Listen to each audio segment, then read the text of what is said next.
Viral trending photo কিভাবে তৈরি করবেন দেখুন একদম সহজে দেখাচ্ছি, আপনিও পারবেন। সবার আগে প্রথমে এই যে জিমেনিতে আসবেন। এআই এখানে আসার পর এই যে প্লাস চিহ্ন এখানে দেখা যাইতেছে, এখানে ক্লিক করবেন। এখান থেকে আপনার গ্যালারি থেকে একটা ছবি নিবেন। যে ছবিটা দিয়ে আপনি ওই ফটো তৈরি করতে চান। দেখেন আমি এখান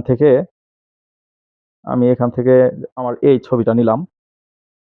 এখন প্রম্পট আমি একটা লেখা দিয়ে আপনাদের দেখাচ্ছি। ওই লেখাটা আপনি চাইলে পোশাক, প্যান্টের কালার, জুতার কালার, ঘড়ি পরবেন কিনা এগুলো পরিবর্তন করতে পারবেন। আমি ওই প্রম্পটটা আমার এই ভিডিওর ডেসক্রিপশনে দিয়ে দিব।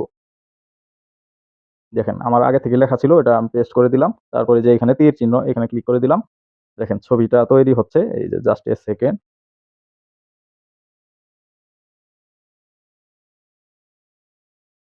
দেখুন কয়েক সেকেন্ডের মধ্যে দেখেন এই ছবি হয়ে গেছে।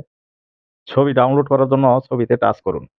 এখন এই উপরের দিকে দেখুন তীর চিহ্ন দেখা যাচ্ছে। এখানে টাচ করলেই আপনার ছবিটি গ্যালারিতে চলে যাবে। আমার টাচ লাগে নাই।